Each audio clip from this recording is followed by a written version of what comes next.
Bonsoir à toutes et à toutes. Je vous remercie d'être présents ce soir pour cette présentation du Royaume des Moustiques et de la résidence à l'ECPAD. On va parler un peu de ce genre de choses. Alors, j'ai commencé peut-être par remercier, je voudrais remercier évidemment la DGP et Antonin, qui est à la technique ici, et c'est grâce à lui que tout marche bien. Ça, c'est très très important. Marcus aussi qui fait la captation de la séance, et toute l'équipe de communication aussi des gens d'image qui ont diffusé un petit peu l'information. Alors on va parler aujourd'hui du royaume des moustiques. Alors on n'a pas apporté les moustiques, mais on peut les entendre peut-être quelquefois, et la résidence donc à l'établissement de communication et de production audiovisuelle de la Défense, parce que je ne sais pas si tout le monde connaît le CPAD, pour les sigles c'est toujours un petit peu compliqué. Alors je vais présenter les trois invités. D'abord, Alexandra Berdo, qui est chef de pôle développement culturel diffusion de l'établissement de communication et de production audiovisuelle de la Défense, donc qui est en charge à l'ECPAD. Alors, pour la suite, je parlerai de l'ECPAD, c'est plus simple. Qui est en charge de l'élaboration et de la mise en œuvre de la stratégie culturelle. Donc, vous dirigez un pôle d'une trentaine de personnes, d'après ce que j'ai compris. Vous occupez aussi de la conception, l'organisation, la conduite d'actions culturelles, pédagogiques, scientifiques, in situ, au Fort d'Ivry et hors les murs. Vous organisez des expositions, on en reparlera des expositions tout à l'heure, festivals, salons, ateliers, colloques, formations, projections et visites. Vous occupez aussi de la mise en œuvre de la politique éditoriale de l'établissement, la coproduction de films documentaires aussi, du soutien à la création artistique et à la recherche via l'accueil d'artistes et de chercheurs en résidence, c'est ce dont on va parler tout à l'heure plus en détail, de l'accueil du public en salle de consultation, de la cession des droits aussi, évidemment, puisque dès qu'on va parler de photos, il y a toujours des problèmes de droits, bien entendu, et de la vente des produits culturels. Et vous êtes en même temps lectrice au Centre national du cinéma et de l'image animée. Tout à fait. Voilà, pour une présentation. Je prends dans l'ordre. Éric Arsati, vous êtes diplômé de l'École nationale supérieure de la photographie d'Arles. Vous avez travaillé au mois de la photographie comme responsable des collections. Vous avez été rédacteur en chef de l'agence photographe de presse editing. Vous avez travaillé dans différents médias, dont Image Magazine. Vous avez participé à la création de la revue des collectifs de photographes Smala. Vous avez été rédacteur en chef du magazine Fisheye. Et on verra tout à l'heure pourquoi vous êtes présent ici par rapport à Sylvie Benoît. Et vous êtes aujourd'hui responsable de la maison d'édition Fisheye. On en parlera un petit peu tout à l'heure, et correspondant à l'Académie des Beaux-Arts, section photographie. Vous avez contribué à un certain nombre d'ouvrages, notamment AFP, une épopée photo, aux éditions Fisheye, Grand Bain, aux éditions Locaux, et on en parlera tout à l'heure de L'Arbre Machine, puisque vous avez écrit dans L'Arbre Machine, qui est le livre de Sylvie, qui est ici. Vous faites aussi des commissariats et textes de présentation d'exposition, je pense à Notre famille afghane, oui. De Souvenirs d'une vie envolée, d'Olivier Jobard. Qui... Alors, peut-être prendre le métro. Le micro, oui. Voilà, et Sylvie Benoît, on en reparlera à plusieurs reprises, donc je présente très très rapidement. Tu es représenté par le Hangar Galerie à Bruxelles. Tu es membre du collectif Tendance Floue, membre de gens d'image aussi. Tu es lauréate d'un certain nombre de concours, de commandes, etc. Je pense notamment à la grande commande de la Bibliothèque nationale de France. Donc, tes photos sont dans les catalogues de ces expositions. Tu as participé au programme Elle est citée à la Cité internationale des arts. Certains d'entre vous ont pu voir effectivement l'exposition, fin de résidence. Tu es en résidence de création et d'expérimentation au Centre d'art et de photographie de Lectoure. Je pense qu'on en reparlera peut-être un petit peu tout à l'heure. On a une représentante ici de Lectoure. Tu étais en résidence au Fort à l'ECPAD, à Ivry. Et tu étais en résidence aussi comme artiste en entreprise à ADEX X Interface. On n'en parlera peut-être pas beaucoup ce soir, mais enfin, alors, tu as eu beaucoup d'expositions monographiques et collectives. Alors, je en retiens quelques-unes parce que la liste serait trop longue. Solo show à Paris Photo en 2000, avec Hangar. Photo Hanoï, qui débute très bientôt, je crois. Les pièces partent demain. Elles partent demain. Donc, voilà. Décoller, atterrir au château de Tours en 2024. Un monde en mu approche. Unique Beyond Photography en gare à Bruxelles. Et puis, bon, bien sûr, je parlais tout à l'heure de la France sous leurs yeux et Épreuve de la matière, plus les biennales de rencontres photographiques de Guyane en 2023. Donc, tes œuvres sont dans un certain nombre de catalogues. Bon, je pense à la France sous leurs yeux, mais aussi dans des livres de photographie, comme le livre de Michel Poivert, sur la contre-culture de la photographie contemporaine. Et puis, tu as publié un livre qui s'appelle L'Arbre-Machine, mais on aura l'occasion d'en reparler. Alors, peut-être qu'on va commencer par présenter un petit peu le CPAD, ce qu'est le CPAD, ses missions, et en même temps les expositions, parce que le CPAD, c'est peut-être moins, fait beaucoup d'expositions, reçoit des artistes en résidence, donc j'aimerais que vous nous parliez un petit peu de toutes ces missions de le CPAD. Tout à fait, merci Jean-Marie déjà pour toute cette présentation. Donc le CPAD, pour ceux qui ne connaissent pas, et j'en suis sûre que vous êtes nombreux dans cette salle, c'est un centre de production audiovisuelle, mais également un service d'archives à compétence nationale. Donc notre établissement a été créé en 1915, au moment de la Grande Guerre, lorsqu'il a fallu contrer la propagande allemande par l'image, et a été mis en place une section photographique de l'armée, également une section cinématographique de l'armée. Donc notre établissement conserve plus de 15 millions d'archives photographiques et 100 000 heures de films qui témoignent des conflits contemporains auxquels les forces armées françaises ont pris part. Donc ce sont des archives en lien avec le fait militaire et que nous conservons au sein du fort d'Ivry qui se trouve dans le 94, dans le Val-de-Marne, à quelques minutes de la station de métro. Je vous invite à venir nous voir, puisque, comme je vous le disais, on a un service d'archives. Donc, ça signifie que nous avons l'obligation de communiquer les documents qui ont été produits par les armées, avec cette particularité que, par rapport à d'autres services d'archives qui dépendraient du ministère de la Culture, que nous conservons des archives photos et audiovisuel. Donc, tout à chacun peut venir au sein de notre établissement pour pouvoir consulter ce corpus qui est assez vertigineux au regard des chiffres que je vous ai donnés. Vous avez aussi la possibilité de consulter une part de ces archives sur un site qui s'appelle Images Défense, où déjà il y a un certain nombre de celles-ci qui sont visibles, mais finalement, ça reste une petite portion au regard de tout ce que nous conservons. Donc, nous produisons des images, nous les conservons. On a vraiment des équipes qui sont dédiées à la conservation, à la restauration, à la numérisation. Et notre mission première, c'est vraiment pouvoir s'assurer que ce patrimoine puisse être conservé dans des conditions optimales et assurer des plans de numérisation qui sont à intervalles réguliers, puisque vous n'êtes pas sans savoir qu'une fois qu'on a abordé une technologie, quelques années après, il faut de nouveau numériser ces archives. Pour autant, conserver les supports originaux, pour nous, c'est essentiel, puisqu'on sait qu'il y a une durée, une pérennité sur ces supports. Ce pourquoi on a vraiment des caissons qui ont été créés à ce titre-là.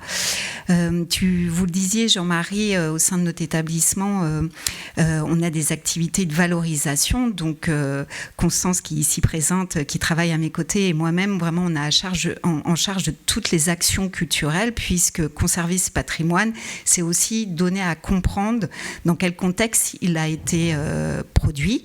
On travaille essentiellement, on va dire en première instance, avec vraiment des chercheurs, des historiens qui questionnent ces fonds, qui questionnent les contextes de production, de diffusion.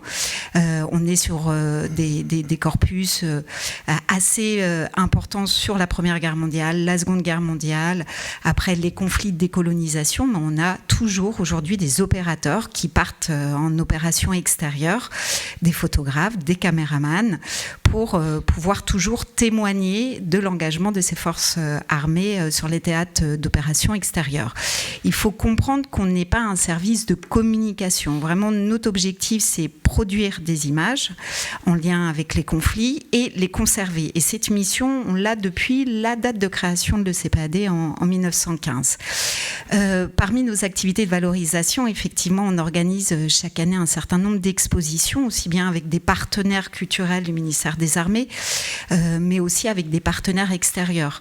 En lien, bien sûr, avec nos corpus. Donc, Jean-Marie, sur le slide précédent, effectivement, c'est au musée de la Grande Guerre de Meaux où chaque année, on présente une exposition parce qu'on est partenaire d'eux. Et cette année, on a inauguré en septembre dernier une exposition derrière les masques, photographie des deux guerres. Partenaire défense également avec le musée de la Marine, où cette année on a présenté une très belle exposition, Germaine Canova, regard d'une photographe sur la libération, qui donnait à voir le travail de cette opératrice qui s'est engagée pendant la Seconde Guerre mondiale pour suivre les opérations de libération sur l'ensemble du territoire, mais aussi à l'étranger, notamment en Allemagne. Et si vous avez des questions autour de cette exposition, je vous invite vraiment à échanger avec Constance, qui a été commissariat de celle-ci. Et puis on s'associe également à d'autres partenaires qui peuvent être des festivals dédiés à la photographie, notamment la quinzaine photographique nantaise, où on a présenté cette exposition avec des fonds qui sont un peu plus en marche du fait militaire, puisque là vous voyez des enfants, et c'est en lien avec la maison radieuse qui se trouve dans la ville de Rezé, à quelques kilomètres de Nantes. Maison qui a une unité d'habitation qui a été créée par Le Corbusier, et nous avons aussi dans nos fonds des dépôts qui sont faits par des institutions. Donc nous conservons à la fois les archives que nous produisons, mais aussi des archives qui parce que des partenaires vont disparaître ou n'ont plus la capacité d'avoir des photothèques, vont venir auprès de l'ECPAD pour qu'on puisse conserver ce patrimoine. Et puis on a également dans nos archives des dons qui sont faits par des particuliers. Ce sont des archives qui vont être complémentaires de ce qu'on produit, en lien avec le fait militaire, mais qui vont venir témoigner soit de périodes sur lesquelles le CPAD et ses ancêtres n'ont pu être présents, ou bien dans la vie des régiments, la vie en lien avec la population, parce que ce qui nous intéresse, même nous, dans notre production, c'est de ne pas s'arrêter que sur l'événement, mais c'est bien sonder et capter en image tout ce qu'il y a autour de la présence des armées françaises, donc avec les populations, en lien avec les paysages, en lien avec l'urbanisme. C'est vraiment la richesse et ce qu'on connaît peu finalement de notre établissement. Et puis on est partenaire, ça depuis plusieurs années, avec les Rendez-vous de l'Histoire à Blois. C'est un festival dédié à l'histoire, comme son nom l'indique, où on a la possibilité de présenter des archives chaque année dans le cadre d'une exposition dans le cloître du conseil départemental. Et cette année, la thématique était la France, point d'interrogation. Et on a mis en avant nos archives Première Guerre mondiale avec un sujet, photographier l'industrie en guerre, un récit sous contrôle. Une fois de plus, je le répète, c'est vraiment toujours interroger ce contexte de production des images en fonction des périodes. Et puis, on a été présent cette année pour une très grosse exposition à Visa pour l'image, où on était partenaire du festival. Une exposition qui revient sur 110 ans de production photographique, mais du point de vue du photographe et soldat, qui va donner à voir une représentation des conflits. Cette représentation témoigne finalement d'une sensibilité, d'un regard d'auteur, au-delà de la commande qui est donnée bien sûr par les armées. Donc ça, un diaporama, c'est à peu près 6 à 10 expositions qu'on réalise cette année, en plus de monographies et de projets d'édition. Voilà. Alors, on viendra tout à l'heure sur la résidence d'artistes, au moment où on verra les photos de Sylvie Bonnot, le travail de Sylvie Bonnot sur les archives, parce que c'est à la fois un travail de production et un travail sur les archives. Alors, Éric Arsanti, je voulais vous demander un petit peu comment vous avez découvert, rencontré Sylvie Bonnot, et qu'est-ce qui vous a intéressé dans son travail au départ? Parce que vous avez beaucoup écrit sur son travail. Alors on verra après quelques éléments sur les livres de Fisheye, mais peut-être déjà aborder un peu ou peut-être on va regarder les livres peut-être dans un premier temps et on verra après le portfolio. Peut-être mieux. Alors juste en 2 mots, peut-être une introduction avant de parler du travail de Sylvie, juste pour mettre en contexte la revue Fisheye. Je pense qu'une grande partie de l'auditoire connaît, mais je vais juste dire que c'est donc une revue qui existe depuis une 12aine d'années. C'est une revue bimestrielle, c'est-à-dire qui sort tous les 2 mois, et dont le but est d'explorer les différentes écritures photographiques qui interrogent l'époque. D'où le titre de Fisheye, le grand angle, pour cette ouverture d'esprit. Une fois placé ça, donc moi j'ai un parcours que tu as évoqué brillamment, donc j'ai fait pas mal de choses, et donc pour moi être dans Fisheye, c'était aussi une manière d'explorer des domaines de la photographie que je ne connaissais pas, ou qui n'étaient pas mon précaré, ou qui étaient mes domaines de prédilection. Et donc j'en arrive à la question comment j'ai rencontré le travail de Sylvie Bonneau. Alors on s'en amuse quand on en parle, on avait fait une rencontre hors sol, c'est-à-dire qu'en fait on s'est rencontrés, c'est vraiment un détail mais c'est assez marrant, on s'est rencontrés dans un avion pour aller en Guyane, on était sur les sièges à côté et on a commencé à parler. Et donc comme c'est assez long le voyage, donc on a quand même eu le temps de se raconter un peu nos vies, et moi j'ai découvert qu'on était voisins géographiquement, et surtout j'ai découvert un peu son travail en allant sur place aux rencontres photographiques de Guyane, qui était pour moi une découverte fantastique, mais ça c'est un autre sujet. Donc j'ai découvert le travail de Sylvie, qui était dans ce qui était présenté en Guyane, un travail, on va dire, d'essence documentaire. C'était la commande pour la Bibliothèque nationale de France, la grande commande, que j'ai trouvé très bien. Et puis en discutant un peu plus avec elle, et je me suis rendu compte qu'en fait derrière ce travail-là, il y avait beaucoup d'autres choses, dont ce travail sur les mus dont on va parler, qui moi m'a beaucoup intéressé, parce que je reviens un peu en arrière, donc dans la manière que j'ai d'explorer la photographie pendant le temps où j'étais rédacteur en chef à Fisheye, j'étais très intéressé par les photographes qui s'aventurent un peu à côté de la photographie traditionnelle. Je pense à Alice Palot ou Sophie Zénon qui sont dans la salle, dont j'apprécie le travail, mais c'est vrai que ce travail qui est un peu à mi-chemin entre, du moins à la rencontre entre le documentaire, la photographie plastique et quelque chose qui nous raconte quelque chose du monde, moi m'intéresse particulièrement, et donc j'ai été très sensible à ce travail, et donc j'ai demandé à Sylvie de me donner des images pour fabriquer un portfolio. Donc ça a pris un petit peu de temps, ça s'est fait dans la douceur ou dans la douleur, comme on voudrait. Enfin, ça a pris un petit peu de temps à se construire, mais je n'étais pas mécontent du résultat au bout. Et donc, on a fait cette publication dans le magazine, qui a ensuite donné lieu, le texte que j'ai écrit à ce moment-là, a eu une deuxième vie dans une exposition et dans le livre que tu as publié. Alors, justement, vous avez abordé le problème de la mue. Alors peut-être que, je vous prévu de l'aborder maintenant, mais peut-être que puisque le mot a été prononcé, peut-être qu'on peut aborder ce problème de la mue, peut-être sur une des photos précédentes. Merci déjà pour l'accueil de cette conférence. C'est un plaisir d'être ici et très bien entouré. La mue... La mue, c'est un geste, c'est un soulèvement, Éric le dit dans son texte, c'est quelque chose qui évoque le souffle, en fait, de l'image photographique.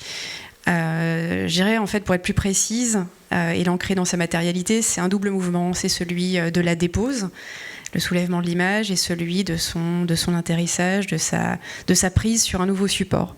Il s'agit de retirer la peau de l'image. Étienne Hadd, dans un de ses textes, parle de la peau du monde. Ça me semble très ambitieux, mais à mon échelle, il s'agit de caractériser autre chose qui fait la substance sensible de la matière photographique, qui soit à la fois dans son ADN de sel d'argent et qui soit à la fois dans sa partie sensible, sensorielle, émotive.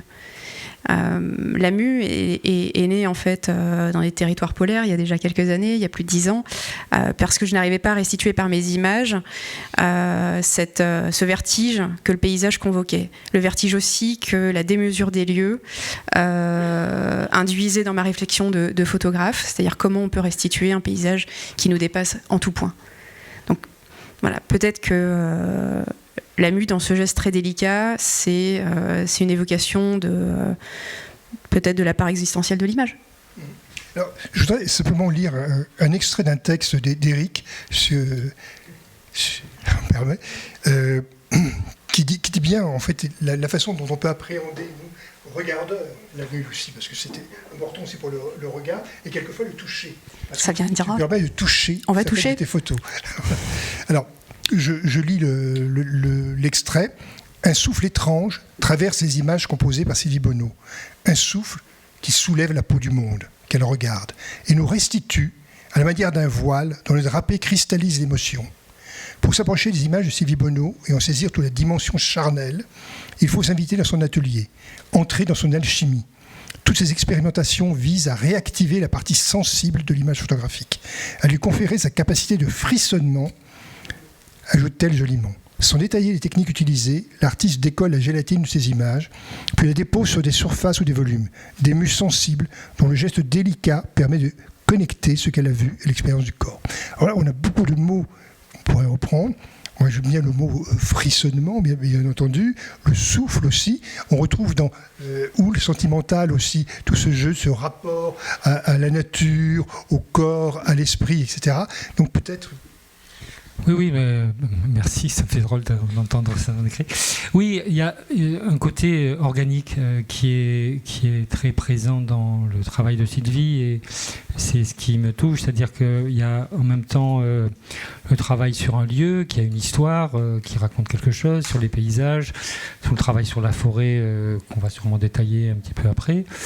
Il y a un travail sensible, on l'a dit, parce que moi je considère, en tout cas dans les travaux photographiques, j'aime bien qu'il y ait une pensée, mais j'aime surtout que ça vienne me toucher, qu'il y ait quelque chose de physique, de sensoriel, voire de sensuel, et que c'est en fait une réflexion en acte. Et c'est tout ça mélangé, tout ça imbriqué, tout ça interpénétré, qui fait que devant ces images, alors c'est vrai que là on a des images projetées, mais quand on a une image physiquement, quand elles sont projetées sur ce que tu appelles les murmures que tu projettes, ou quand même on a les images qu'on peut toucher, le frissonnement n'est pas une vue de l'esprit, c'est vraiment quelque chose d'organique, et cette partie-là, moi, me touche beaucoup.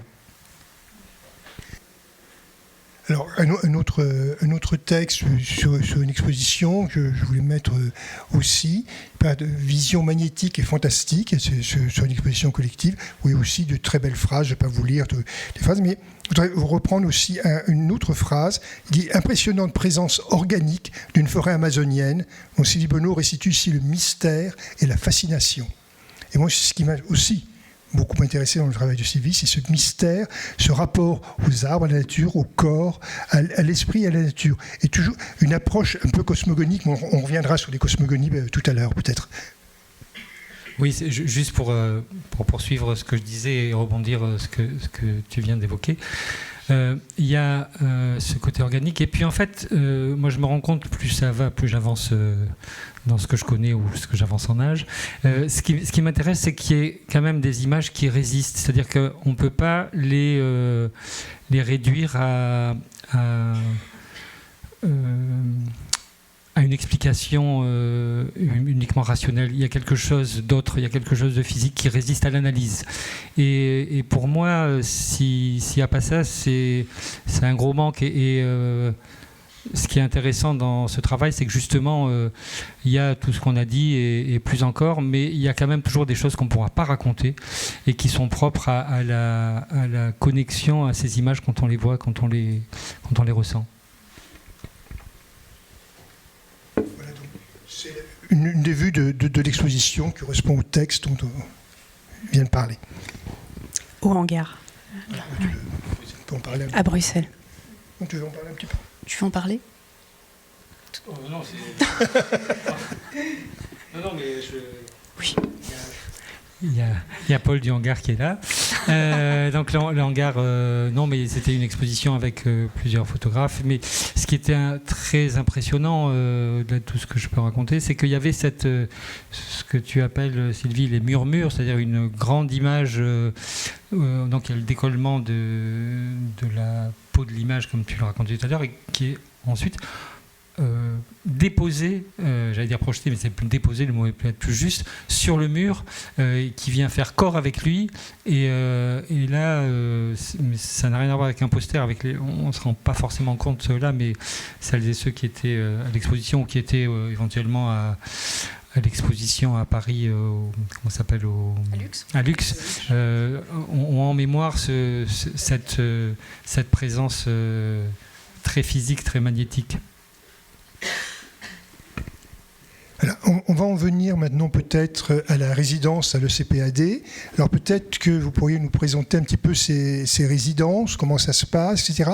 Sur les appels que vous faites, sur un appel qui est particulier, puisque Sylvie, tu as répondu à un appel particulier qui était sur les réfugiés. On parlera tout à l'heure de ces rapports aux réfugiés, des photos des réfugiés, rapports réfugiés à la nature, etc. Bon, c'est des choses extrêmement importantes dont on travaille. Bon, peut-être que vous pouvez parler un peu de ces résidences. Au niveau des résidences. Alors, peut-être préciser que pour moi, aujourd'hui, c'est important d'être ici parce que l'ADAGP a été notre premier partenaire pour lancer les résidences à l'ECPAD. Un partenaire important parce que, fort de leur expérience, ils ont su nous accompagner sur l'élaboration des appels à projets. Et notre première résidence, qui remonte à plus de 3 ans, était dédiée à la bande dessinée.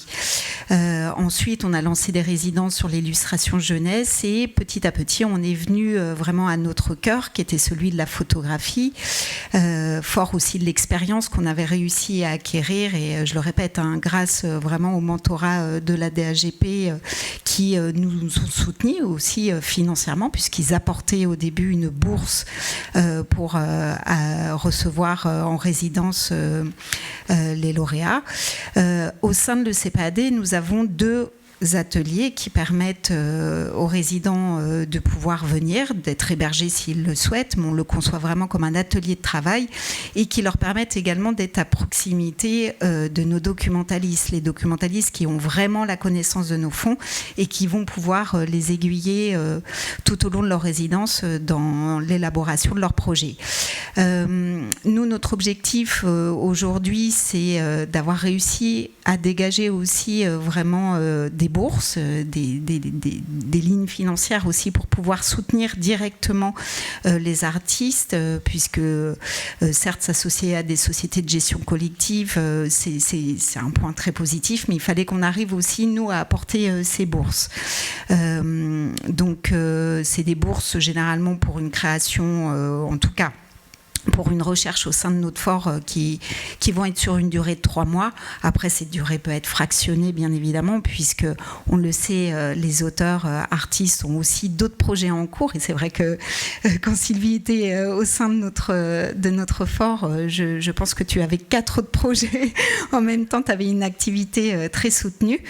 Donc, notre objectif, c'est vraiment permettre aux résidents, en plus de bénéficier d'une bourse, de pouvoir accéder aux archives, à leur compréhension, puisqu'on est sur des fonds qui sont tellement vastes. Quand vous avez 15 millions d'archives photographiques, il faut que vous puissiez avoir des personnes qui vous aident à faire ces recherches à partir de mots-clés dans notre base de données. Et puis être aussi en contact avec les équipes techniques photographiques. Je pense, Sylvie, que tu as pu échanger pour des besoins parfois de renumérisation par rapport à nos archives.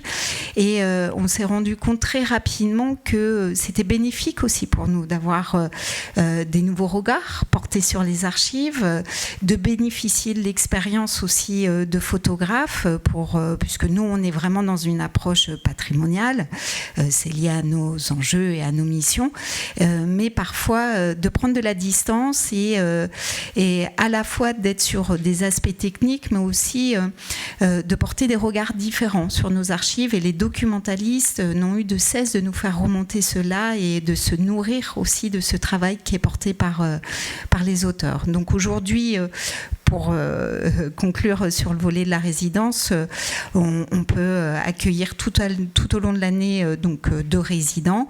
On est sur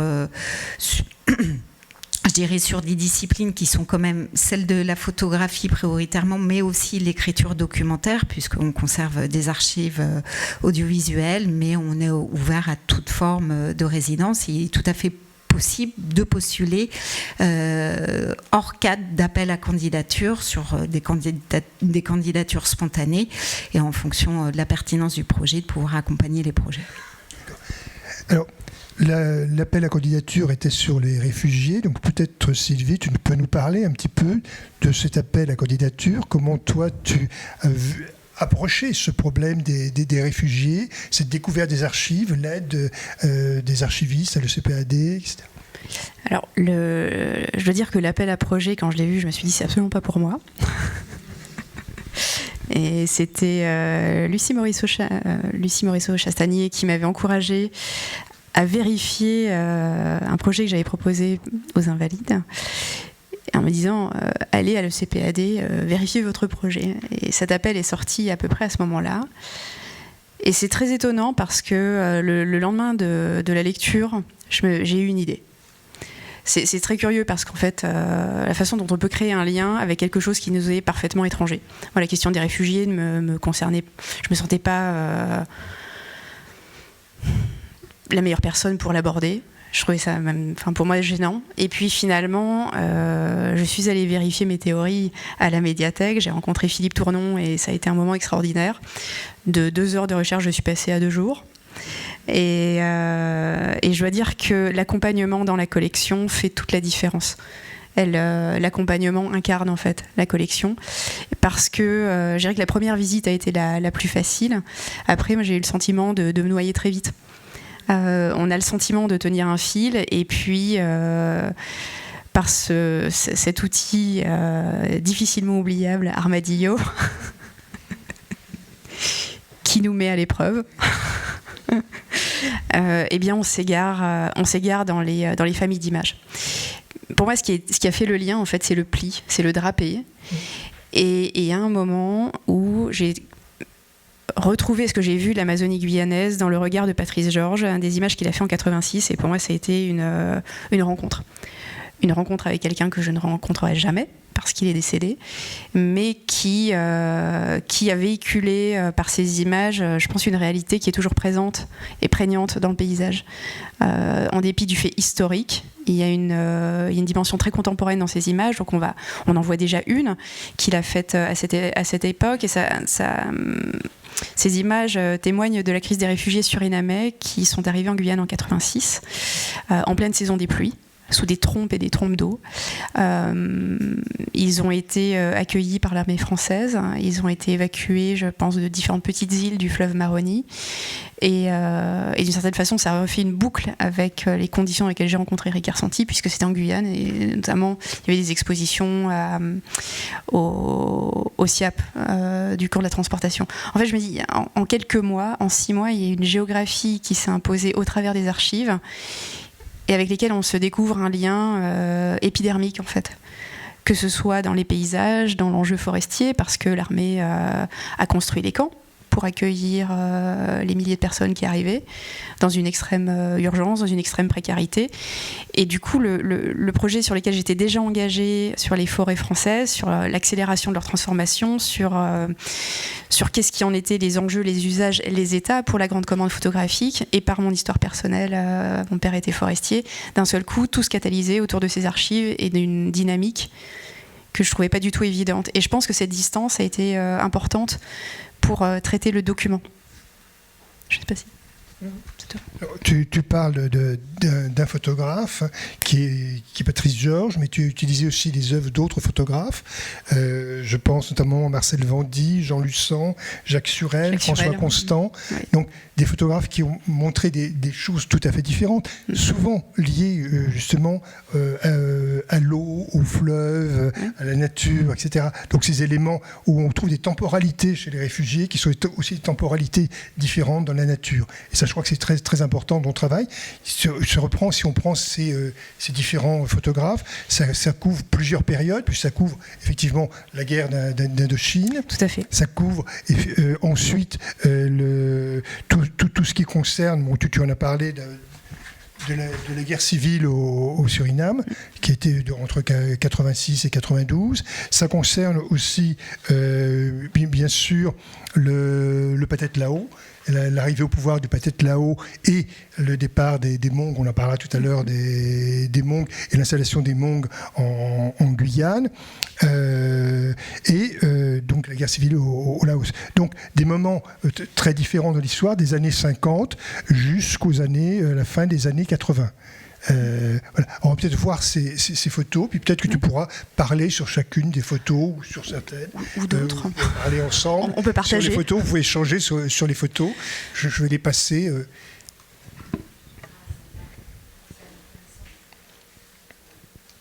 Là, on est sur les berges du Maroni, pour donner un petit peu de contexte. L'image qu'on voit donc, montre des racines. Moi, ce qui m'intéressait dans la notion de refuge, c'est le déracinement. J'ai choisi des images, et je pense que tu serais plus amène que moi de parler de ça. Je pense que j'ai cherché aux premières semaines de ma résidence des repères. Effectivement, je sortais littéralement de la forêt.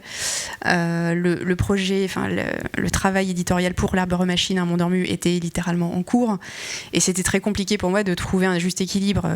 Alexandra, tu évoquais les autres projets, et je pense que ça fait partie peut-être des moments un peu délicats de nos vies d'artistes, voir composer avec en fait des temporalités qui sont plus limitées que ce qu'on aimerait, et face à un monde d'images qui apparaît comme infini à le CPAD. Et en fait, moi, j'ai cherché les plis comme des témoignages de l'urgence, de la précarité, de la fuite. Les plis du paysage, les plis de la mémoire. Donc je suis allée chercher dans les milieux végétaux, comme les racines de cet arbre, ou comme les tissus qui sèchent.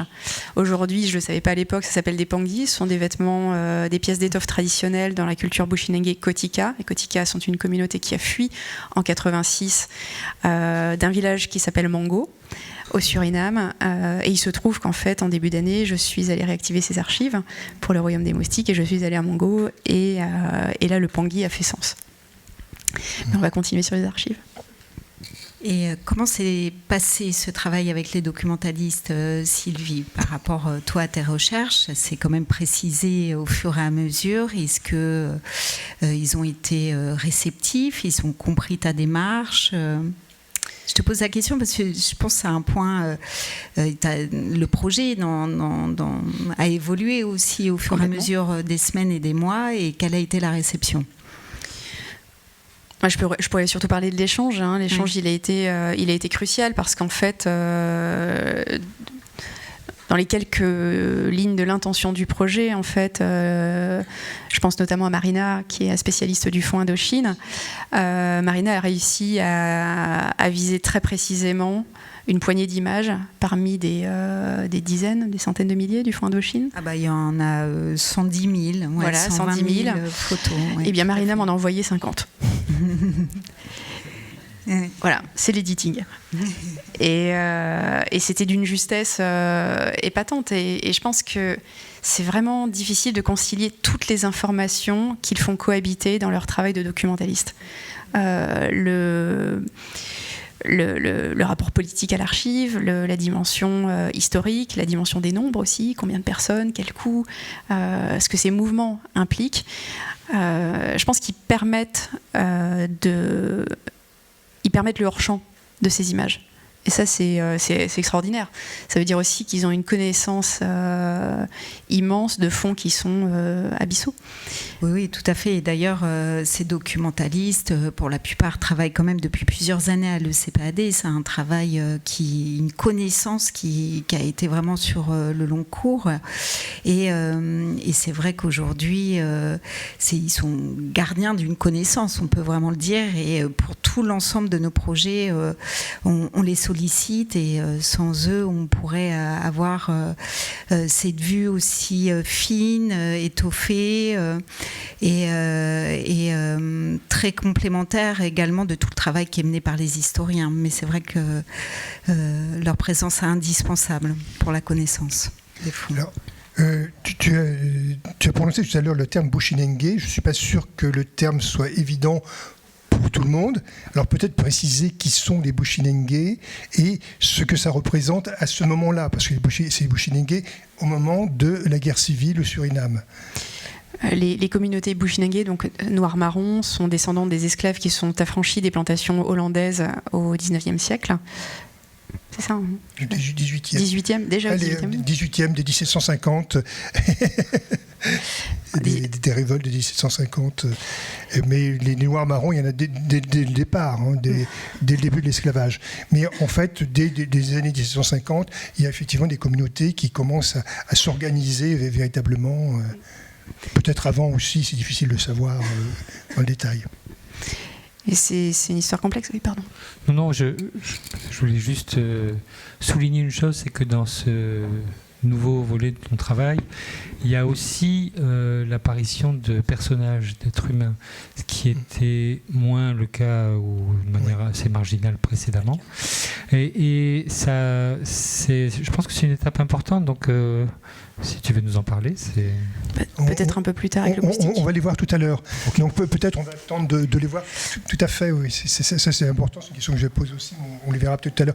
On va peut-être faire défiler les archives. Les archives. Je pense que le fait de les transposer en mu est une façon de les explorer à part entière. C'est une façon de plonger dans les images et d'essayer de les sortir de leur statut premier d'archives et d'archives militaires, parce que c'est quand même pas du tout neutre comme document. Et plusieurs mouvements inédits ont eu lieu dans cette résidence, notamment le fait d'externaliser mon atelier. Jusque-là, la production de ce procédé, je ne le pratiquais que chez moi, dans des conditions spécifiques. Maintenant, je suis devenue un vrai 4x4. Un coin de table, c'est parti. Mais non, mais c'est vrai que ça m'a mis dans des abîmes de circonspection. Comment on fait ? Tout à fait. On a vraiment donné à Sylvie une salle assez grande à l'ECPAD où elle a installé tout son matériel. Bien évidemment, il n'y avait que certains moments où on pouvait pénétrer au sein de cette salle, mais c'était intéressant aussi, tu parles de proximité avec les archives, de pouvoir être dans un processus de création in situ auprès du fort et dans des conditions en termes météorologiques qui étaient différentes, j'imagine, de ce que tu as habituellement dans ton atelier.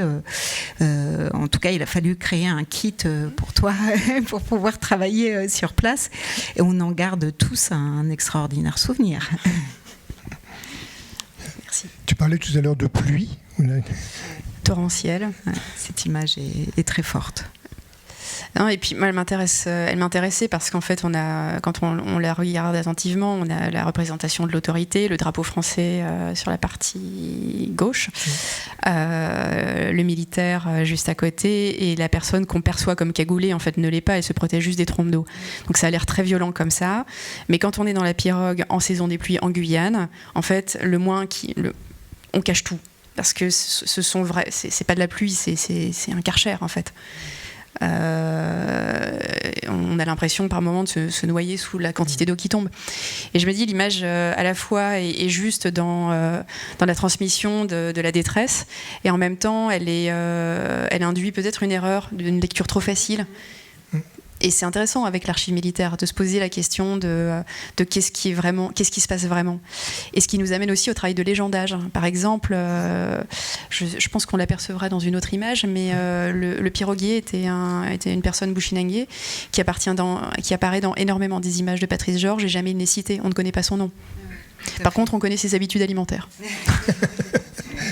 Alors, ce ce qui est intéressant aussi dans ces images, je te parlais tout à l'heure, c'est tout le hors-champ qui est derrière, qui est effectivement, on resitue cette image dans la situation de l'époque, des années 80. Alors là, on passe sur quelque chose d'un petit peu différent. Je préciserai juste une petite chose sur l'image précédente, parce que je me rends compte maintenant. L'arrière-plan, en fait, on voit quelque chose on voit la rive, en fait, sur le côté gauche de l'image. Je pense que c'est l'île Portal, qui est au milieu du fleuve Maroni, et il y a un port, un embarcadère militaire à Saint-Jean, qui est juste en face. Saint-Jean du Maroni, et c'est un site qu'on retrouve dans le Royaume des Moustiques, avec une lecture contemporaine. Excuse-moi Sylvie, pour rebondir sur ce que tu disais sur les légendes, ça c'est essentiel. Dans notre base de données, on essaye d'avoir toujours les légendes d'origine de ces images, alors en fonction des périodes, des contextes, on les a ou on les a pas, ou que de manière fragmentaire. Et puis après, il y a eu un passage qui a été fait par des documentalistes à différentes périodes de vie de l'archive, et qui va témoigner aussi d'un regard qu'on peut porter à un moment précis, à un état de connaissance. Et c'est vrai que c'est très important de questionner ces archives, et nous c'est un travail qui est essentiel lorsqu'on aborde de questionner ces légendes lorsqu'on aborde les archives. C'est un ensemble.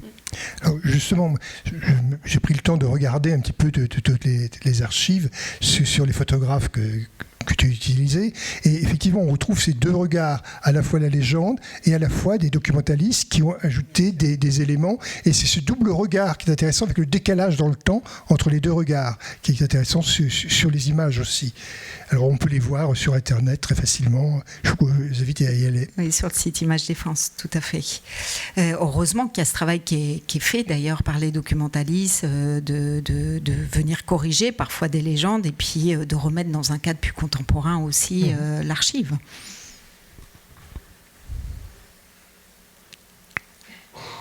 Alors je te laisse un peu la parole, c'était cette image. Je pense qu'en ta qualité d'historien, tu es plus à même. Parce que là, on navigue sur des images Suriname, tu l'as dit, ils font Indochine également. Voilà, on est sur le fond Indochine. Tout à fait. Et comment, toi, dans ton travail, tu as réussi à passer finalement d'une période historique à une autre, où on est dans des contextes de production de l'image qui sont extrêmement différents, parfois dans des contextes aussi de prise de vue qui varient énormément. La réponse en fait est assez simple, c'est l'histoire de la Guyane, puisque les trajectoires de ces communautés se retrouvent sur l'épicentre amazonien. Les Monks sont arrivés fuyant le Laos. Les Monks, pour faire une histoire extrêmement courte et synthétique, étaient d'une certaine façon les harkis d'Indochine. Ils ont combattu pour l'intérêt français au Vietnam, Laos, surtout Laos et au Cambodge. Et ils ont fait l'objet, en conséquence, de persécutions pendant très longtemps, avant de choisir ce combat, pendant la guerre du Vietnam, et en 1977. Donc 20 ans plus tard, l'État français leur a proposé qu'ils se réfugient en Guyane, enfin en France, en Guyane, et dans la connaissance collective, on va dire qu'ils correspondent au bout de people, en fait, des années 70-80. Et leur accueil en Guyane a été très compliqué. Personne ne voulait de leur présence. Des rumeurs atroces et tenaces ont circulé. On a annoncé 30 000 cannibales. Il y a même eu des manifestations à l'aéroport de Cayenne. Un seul maire d'une commune isolée en forêt a accepté de les recevoir à l'autre bout de sa commune.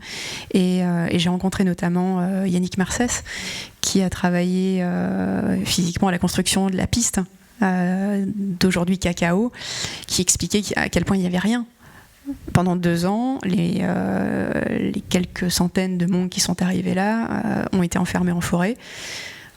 D'une certaine façon pour leur sécurité, de l'autre parce qu'il n'y avait pas d'autre option en fait. Et le village de cacao, l'agriculture qu'on y connaît aujourd'hui, parce que le royaume des moustiques et le lien à l'archive, c'est ça, c'est comment des communautés déracinées se réenracinent en lisière de forêt. Comment, en ayant perdu ou laissé derrière soi sa terre d'origine, sa forêt d'origine, on reconstitue un écosystème qui repose sur un concours de circonstances politiques. En l'occurrence, c'était le plan vert de Valéry Giscard d'Estaing et l'autonomie alimentaire de la Guyane. Et puis tout se croise avec les cosmogonies Bushinengue, mais on y reviendra plus tard. Voilà. Oui, alors l'image là est une image plus ancienne encore. C'est une image de la guerre d'Indochine, effectivement. Donc, qui montre une famille de réfugiés qui part d'Indochine dans les années 50. C'est une image de 1954. Bon, on va passer peut-être au suivant. Et ce qu'on voit particulièrement dans cette image, c'est un travail qui a été fait spécifiquement avec les équipes de l'ECPAD. C'est un travail de reproduction hyper HD qui a été permis par l'équipe de la conservation. Tout à fait, par l'équipe technique qui s'occupe de numériser toutes nos archives. Oui. Dans des conditions, des résolutions difficilement acceptables pour mes ordinateurs. Oui, on est sur des résolutions d'archivage, tout simplement, électronique. Donc c'est des fichiers qui sont extrêmement lourds. Et là, tu as travaillé sur le positif ou le négatif ? L'original est une mue en positif. Oui, je pose la question. Et la traduction, parce qu'en fait, l'équipe qui m'a accompagnée pour ces prises de vue, on a travaillé sur la façon d'éclairer la gélatine et d'en augmenter sa perception. Puisque ce travail a eu lieu peu de temps après la sortie du livre L'Arbre Machine, qui lui-même a été, et encore avant ça, le portfolio d'un Fichaille, où la question se posait de comment on fait, moi je viens de l'art contemporain, je viens pas de la photographie, comment moi je produis une série, c'était loin d'être une évidence, et finalement le portfolio, quand Eric disait ça a pris du temps, ça a pris beaucoup de temps, parce que c'était un langage nouveau. Pour moi, c'était pas une évidence. Je pensais pas en logique de série, je pensais en corpus d'exposition. C'est-à-dire une image d'un format, une sculpture d'un autre. C'est un autre système de correspondance et de partition. Les passés. Oui, là on distingue, l'image est peu lisible, mais quand on voit, au milieu de l'image se trouvent des enfants qui fuient en forêt. La mue brouille, mais en fait pas tant que ça. L'image est déjà confuse et je pense le procédé permet d'augmenter des choses sans forcément limiter la portée documentaire de ces images. Il y a dans les images de Patrice Georges une errance inquiète que je trouve très belle, très juste. Il est à la fois, j'ai eu le sentiment qu'il était à la fois là, dans une fascination partagée avec moi du fleuve de cette Amazonie et dans une lucidité parce que lui était aux premières loges du drame qui s'y jouait. Et d'arriver à faire cohabiter ça, pour moi, ça a été une chance de pouvoir utiliser ces images et de les soulever d'une autre façon.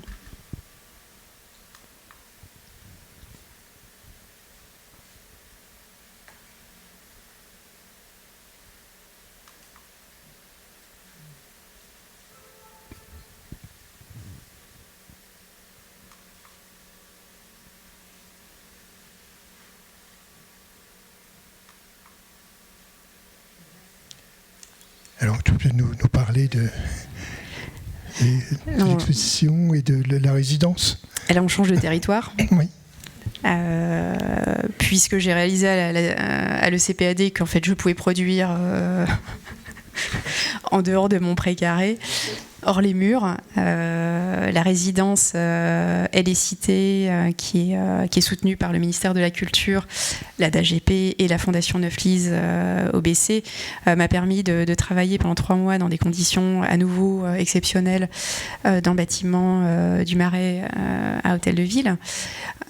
J'ai occupé cet atelier pendant 3 mois et ce qui séparait cette phase de travail de la résidence de l'ECPAD, c'est ce voyage en Guyane en début d'année et la rédaction très laborieuse du projet où l'idée du Royaume des Moustiques est née en janvier et j'ai décidé d'y aller, au Royaume des Moustiques. Alors justement, parce que tu parles du Royaume des Moustiques, pourquoi le Royaume des Moustiques ? Ma première venue en Guyane remonte à février 2022, 2 raisons m'y poussaient et le permettaient, à la fois une résidence au centre spatial guyanais à Kourou et la grande commande photo de la BNF. Arrivé à l'aéroport, Eric, tu en as fait l'expérience, on sort de la clim et là d'un coup, ça pique. plus sérieusement, il y a quelque chose dans ce souffle humide du climat amazonien qui moi, m'a vraiment marqué et profondément interrogé durablement, c'est toujours le cas, sur les raisons, la justesse de notre présence, nous, Français, blancs, sur ce territoire, où ma première impression, qui s'accroche, hein, c'est d'être peut-être rejeté juste par la nature des lieux. C'est-à-dire que notre biologie ne semble pas... J'essaie de le dire délicatement. Adapté. Je ne sais pas comment tu le décrirais. C'est vrai que on dit que la Guyane c'est la France, mais quand on arrive là-bas, on a l'impression d'être quand même au bout du monde et ça n'a rien à voir avec ce qu'on connaît de l'Hexagone. Et quand on va à Saint-Laurent-du-Maroni, c'est encore un autre fuseau horaire, quoi. Donc oui, c'est une transplantation pour rester dans le domaine végétal. Oui, et puis il y a quelque chose dans l'air qui est en fonction de la saison, mais quand même toujours très humide, extrêmement écrasant. Et quand l'air s'apaise enfin, se refroidit, il y a les alizés, arrivent les moustiques. Et les moustiques sont déterminés, nombreux, puissants, ne s'arrêtent jamais, sauf en forêt. En forêt, il n'y en a quasiment pas. Mais je trouve que le moustique est nous pique de son rappel de notre présence ici. Qu'est-ce qu'on fait là ? Et le royaume des moustiques, c'est une question sur qu'est-ce qu'on fait là, comment on regarde ces communautés qui vivent là, qu'on a amenées ici, ou qui ont réussi à venir ici, puisqu'on a parlé des Hmong et des Bushinengue Kotika spécifiquement. Il y a aussi des communautés haïtiennes, des communautés syriennes. En fait, la Guyane est une terre d'accueil depuis très longtemps, et elle a une histoire dont le tragique en fait a tendance à masquer la dimension magnétique.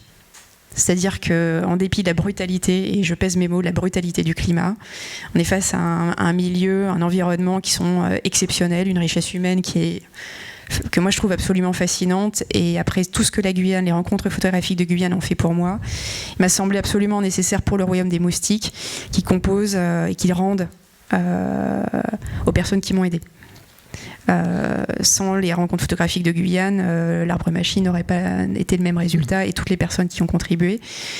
J'ai été accueillie au sortir du centre spatial guyanais par Eline Gourgue, qui aujourd'hui a rejoint les rencontres d'Arles, et ses bons conseils en 30 minutes ont changé la donne.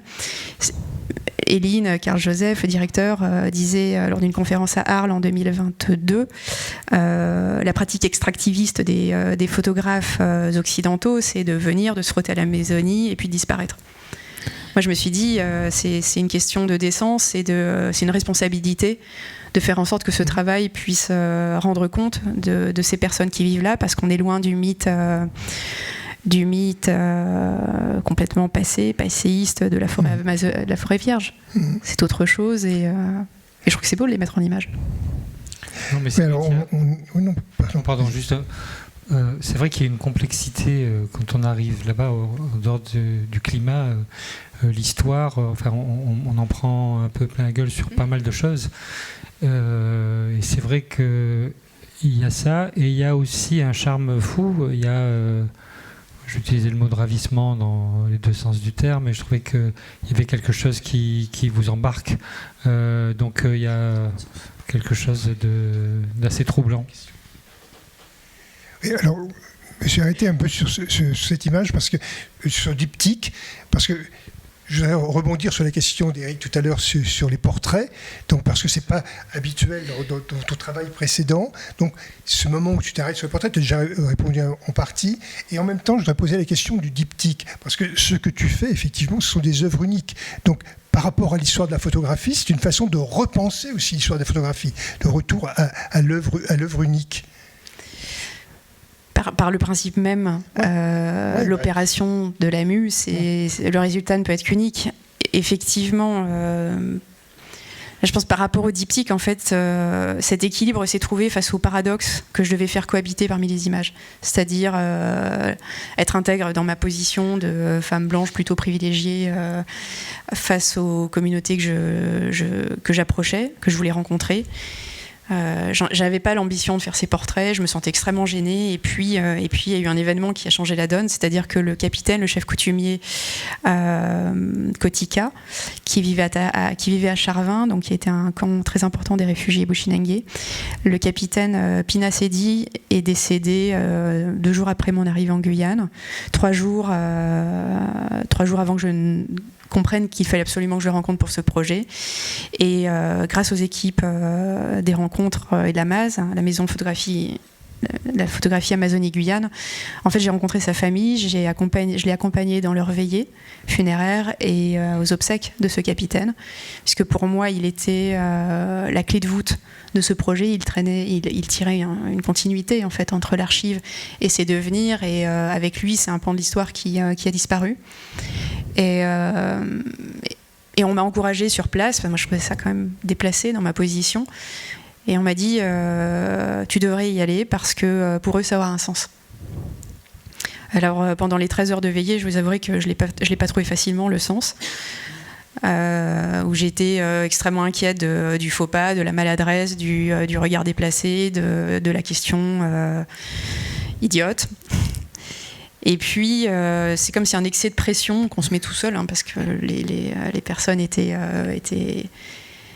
extrêmement bienveillantes et accueillantes. C'est comme si toute cette tension avait catalysé autre chose qui fut la journée du lendemain, c'est-à-dire les obsèques. Tout a commencé avec la visite du capitaine. Il est arrivé dans son corbillard et a été présenté à sa famille pour faire un dernier adieu à sa veuve et à sa maison.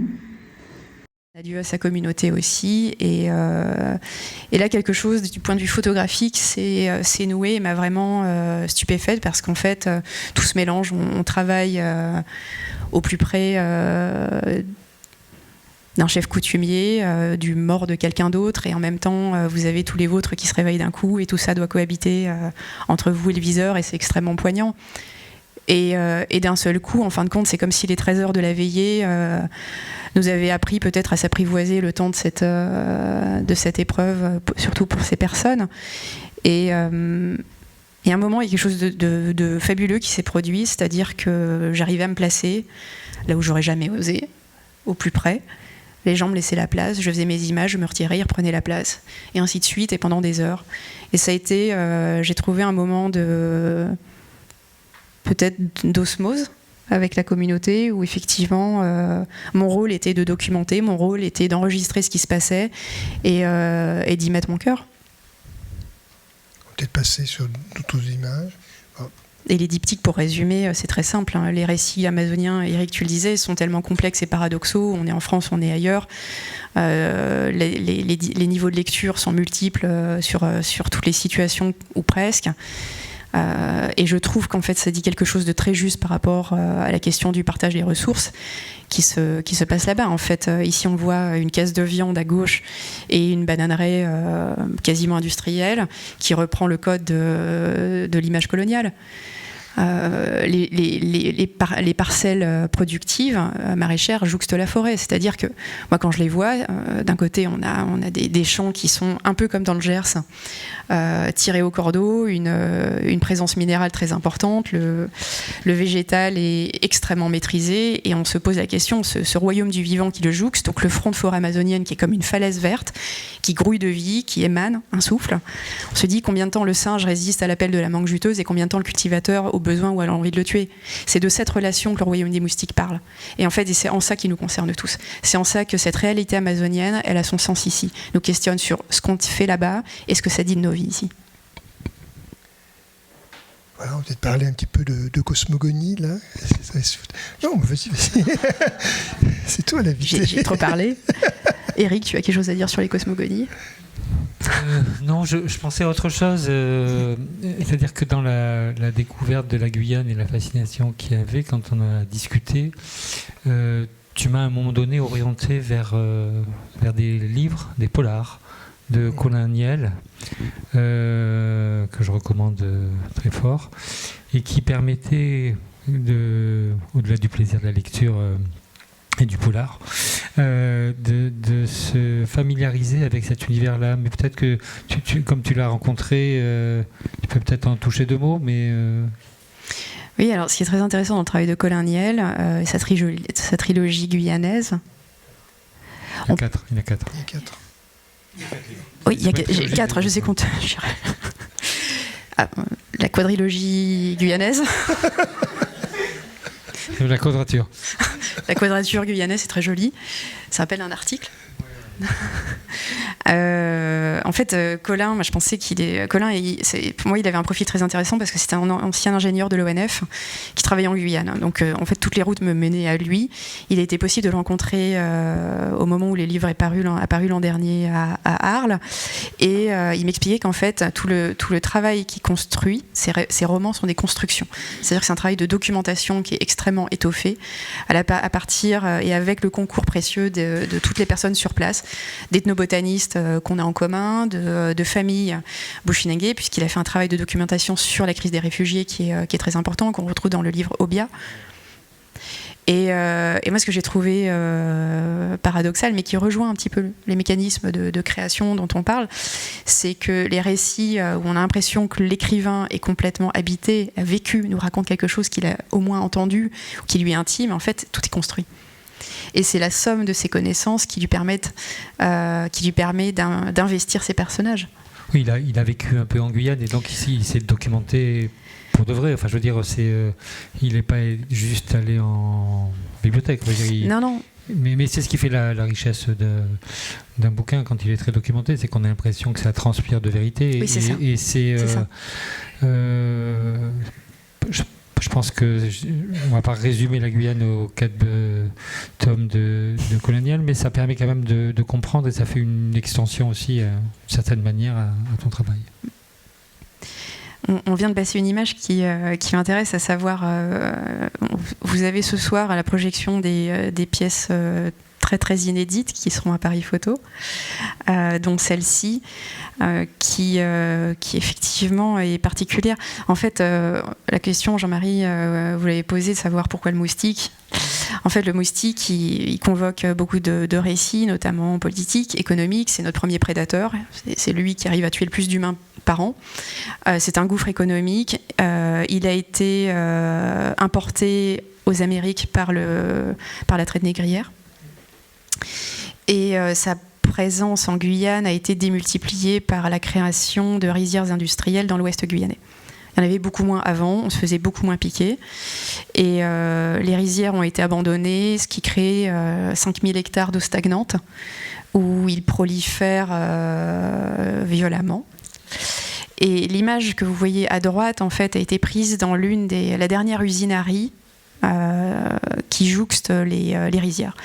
Cette usine à riz est devenue le fief de millions de guêpes rouges et de chouettes mouchetées, dont on aperçoit un spécimen sur la photo qui est juché en haut de l'image.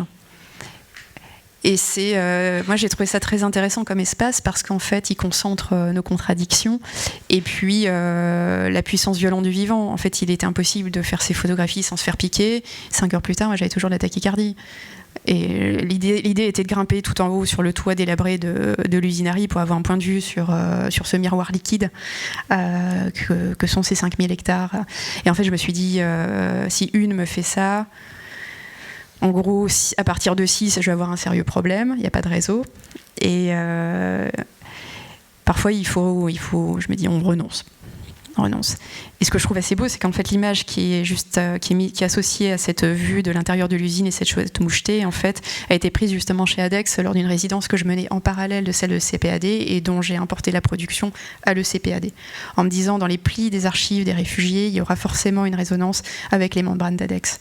Et d'un coup, en fin de compte, on est 1 an plus tard, les choses se décantent et trouvent leur place et créent de nouveaux dialogues. Comme dans les romans, on est dans une construction. C'est ça.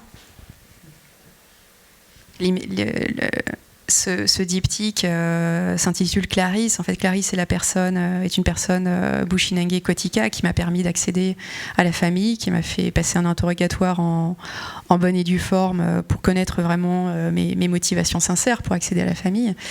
Et Clarisse est une jeune personne qui est une jeune femme très engagée, très extrême, d'une force incroyable, qui vit et travaille avec l'ethnobotaniste Marc-Alexandre Tarot, qui a contribué à l'Arbre Machine. Et Clarisse pleurait avec sa famille le défunt capitaine. Donc elle était à la fois l'entrée auprès de la communauté et une actrice de la situation. L'image que l'on voit sur la gauche, la gauche est un moment important qui, après les rituels d'inhumation du capitaine, en fait, les panguis, donc ces étoffes de coton, souvent avec un motif de quadrillage, sont sacrés, bénis, avec du rhum qui est pulvérisé. Parce qu'en fait, dans les rites Bushinengue, avant de boire, on souffle une partie du rhum pour le donner aux esprits. On revient en cosmogonie, en fait. Au souffle.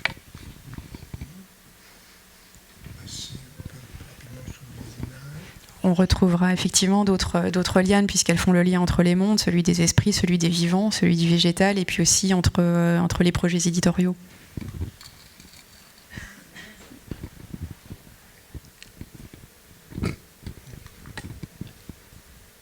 En fait, l'archive militaire se glisse habilement parmi les images. J'ai souvenir à la Cité des Arts d'avoir fait un quiz à l'équipe. Qu'est-ce qui est archive, qu'est-ce qui ne l'est pas? Particulièrement ici, voilà. Dans des lieux tout à fait différents, des époques tout à fait différentes. Mais étroitement liés par les personnes. Tout à fait liés par la forme, par l'identité aussi.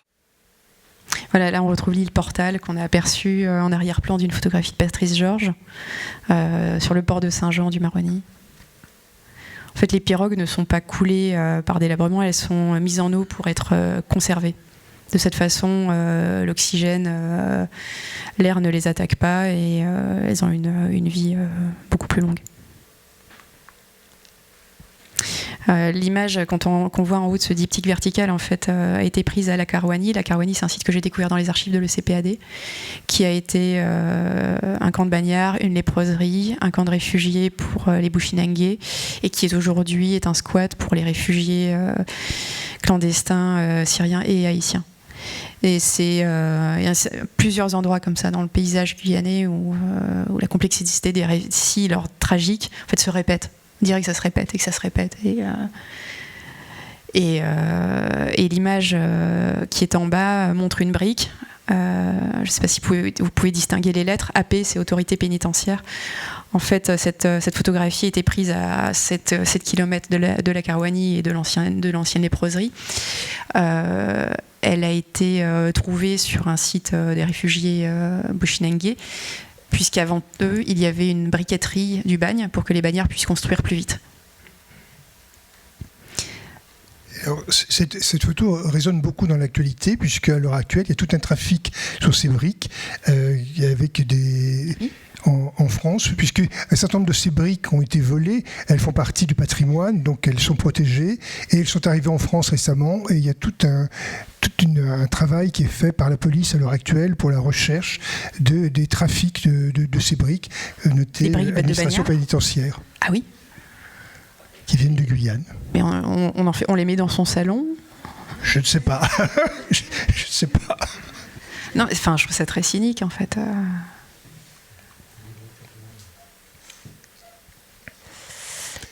Peut-être passer un peu rapidement pour laisser un peu la parole à la salle.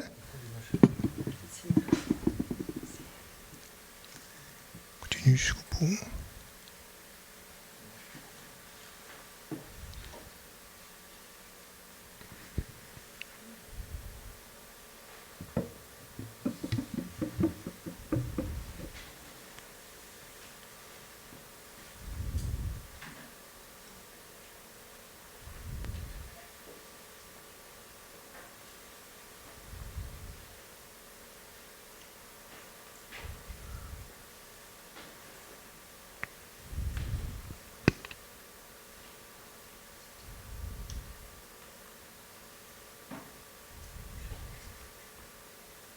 peut-être arrêter là et pour laisser la parole à la salle. On a prévu une dizaine de minutes pour discussion avec la salle. Si vous avez des questions, n'hésitez pas, on a un micro. Alors si la salle veut s'exprimer, oui, je lui propose un micro et s'il vous plaît, exprimez-vous dans le micro pour que vos questions puissent être enregistrées. Oui, moi je voudrais souligner quelque chose dont on a peut-être pas assez parlé, c'est la dimension artistique et poétique de ce travail, qui est vraiment envoûtante. En fait, je suis assez contente que ça se termine par cette image de main, ce mouvement, cette légèreté, et on est toujours entre compréhension et incompréhension, abstraction et figuration. Et voilà, moi je dirais que c'est plus cette dimension, Sylvie le sait, qui m'emporte que la mue elle-même. Je trouve un geste technique remarquable et remarquablement maîtrisé, mais véritablement cette pensée au service de ces réfugiés, mais pas seulement, de ces populations, de cette végétation, sont rendus poétiques et magnifiques. Donc merci, et puis merci à Jean-Marie et aux intervenants pour la qualité de leur intervention. Est-ce qu'on a vraiment pu entrer dans l'œuvre là, je pense, de manière assez remarquable. Alors, pour te répondre, je n'ai pas insisté sur le côté poétique, je l'avais fait dans un texte par ailleurs, sur le travail de Sylvie. Effectivement, moi ce qui me frappe beaucoup dans ce travail, c'est à la fois, c'est un travail documentaire, et c'est un travail en même temps qui parle à l'esprit, à des tas de choses, de rapports à la nature, et toute une approche très poétique, effectivement. Mais bon, je ne voulais pas le développer nécessairement ce soir, mais voilà, c'est bien de l'avoir dit. Nathalie, je profite merci pour ton intervention. Ce qui me permet de préciser une chose, c'est qu'en fait le Royaume des Moustiques, les premiers diptyques en fait ont été créés pour le dossier, pour le prix Niepce, pour lequel Eric m'avait proposé. Donc je trouve ça émouvant qu'on soit ce soir à parler de ce projet, puisque c'est une certaine circularité et le coup de pression de la candidature a été quand même productif, on peut le dire. Merci. Autre question ? Oui, je voulais poser... Ça fonctionne ? Oui. Je voulais vous poser une question. Est-ce que j'ai un peu travaillé avec des collègues guyanais, et notamment sur la mémoire Bouchinanguet et Boni, plus précisément. Est-ce que... Bon, pour l'instant, il y a un projet, y compris pédagogique, de travail pour permettre aux enfants des différentes communautés du monde guyanais, notamment les communautés qui ont été les plus marginalisées. Je ne parle pas des créoles de la région de Cayenne, mais des populations indiennes et amérindiennes et des populations que vous avez évoquées qui sont des populations Bouchinanguais, dont certains sont des citoyens français, ne sont pas des réfugiés, notamment les Boni. Ma question, c'est est-ce que vous avez l'intention de continuer ce travail en relation avec ces populations et leurs représentants, qui sont, à ma connaissance, très demandeurs justement d'une certaine reconnaissance qui est relativement récente et qui n'est pas encore totalement achevée. Avant de laisser la réponse, je voudrais juste présenter Éric Ménard, qui est un spécialiste de l'histoire de l'esclavage dans les Antilles.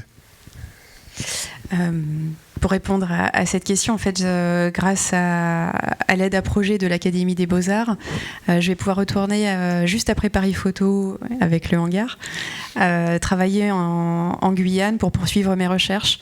J'ai l'intention donc de revenir présenter à la famille et d'organiser une projection pour leur présenter les photographies qui ont été faites auprès du capitaine et de son entourage. Pour moi, je dirais, toute opportunité m'intéresse, en fait. Toute prise de contact est la bienvenue. C'est quand même toujours un équilibre entre... pour essayer de trouver sa place.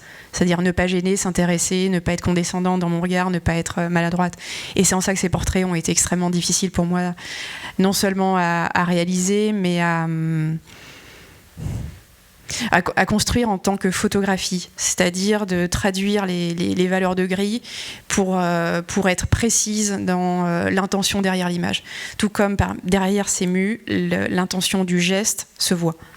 D'un moment extrêmement délicat pour les portraits à une très grande plasticité pour le végétal. Et pour rebondir sur votre question, moi j'ai très envie, ces pièces seront présentées aux rencontres photographiques de Guyane pour l'exposition Archive Post-Archive. Le vernissage est le 28 novembre. Toute personne est vraiment la bienvenue et pour moi ce serait une chance de les rencontrer. Je peux vous laisser mon numéro. Hein. Mais vous savez où me trouver. Oui, je ne sais pas si on m'entend. Oui, je m'entends pas moi. C'est bizarre. Je voulais savoir juste quelle relation vous entreteniez avec la forêt en général. La forêt, c'est comme l'EMU, c'est épidermique. C'est une histoire qui, en fait, a toujours été en arrière-plan et qui, pour moi, s'est imposée dans mes recherches quand celle de mon père a été détruite en une nuit, fin 2019, à côté de l'atelier. C'est-à-dire que d'un coup, le paysage ordinaire, immuable, vert foncé, sapin résineux, Douglas, tout a été mis par terre par des couloirs de vent à 150 km/h. Une parcelle a été tornadée. Et ça a été le coup d'envoi d'une double dynamique. Vraiment un appel viscéral du fait que cette forêt était mienne, que c'était aussi ma responsabilité puisque je suis maintenant co-gérante avec ma maman des bois qui nous a laissés, et parce que il m'est apparu lors du premier rendez-vous avec les exploitants forestiers que j'avais besoin de gagner en compétences et dans les meilleurs délais. C'est aussi un peu l'origine du livre.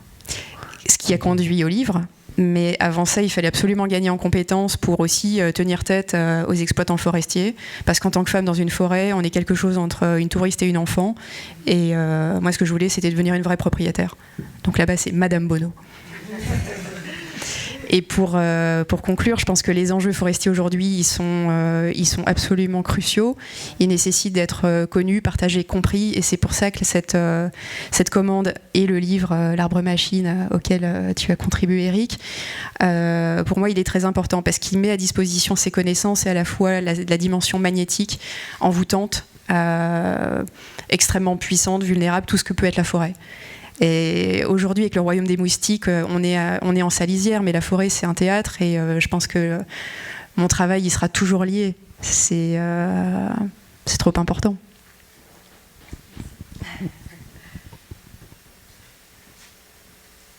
D'autres questions ? Oui. Bonsoir, parce qu'on a un peu parlé du hangar, mais ce sera très rapide.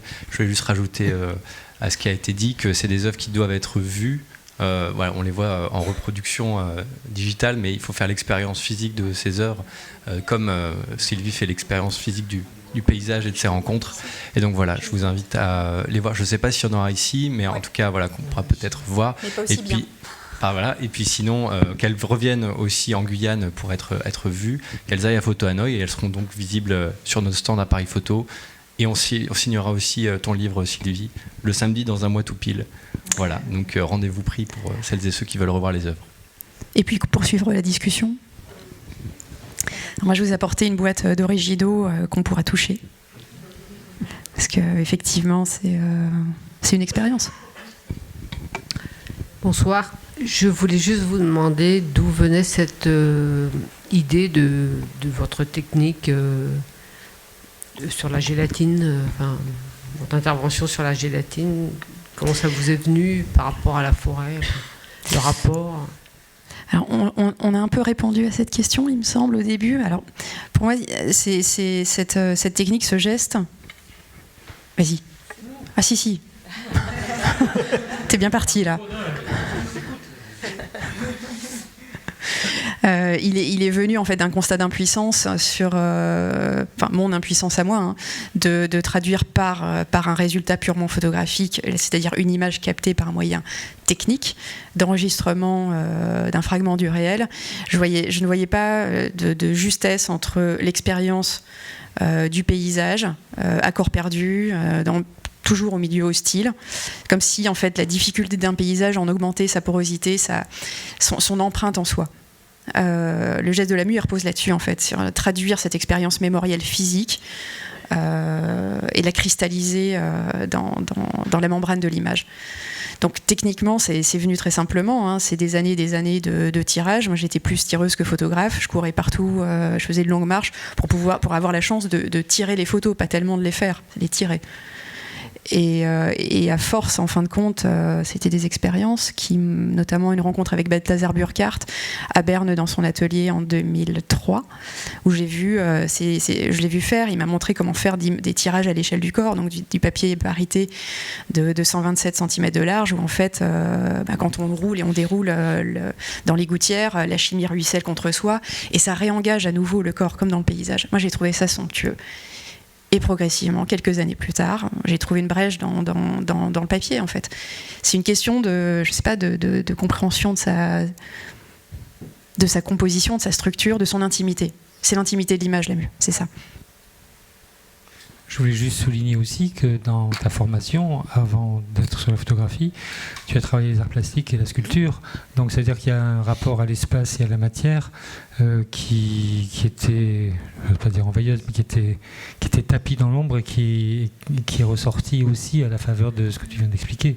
Donc, ça fait aussi partie de ta formation. Quand tout à l'heure tu disais je ne composais pas en série, c'est vrai que quand on regarde ton travail dans sa multiplicité, on voit qu'il y a du volume, qu'il y a plein de choses différentes et que donc il y a une plasticité au sens premier du terme et qui est importante parce qu'elle infuse et elle finit aussi dans ce geste-là. C'est une des composantes pour l'expliquer.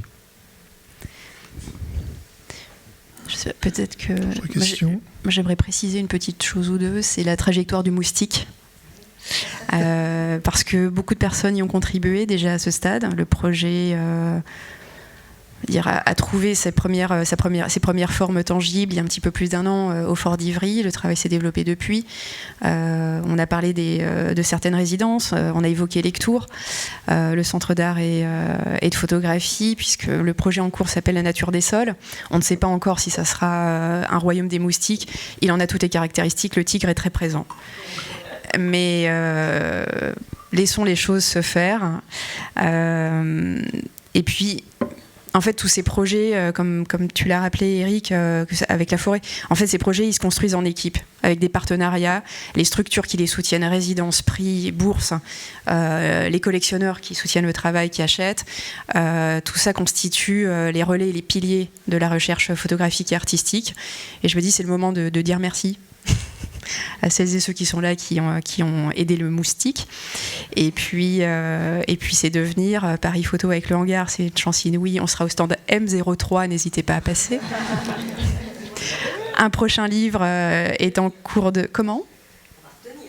Voilà, M03.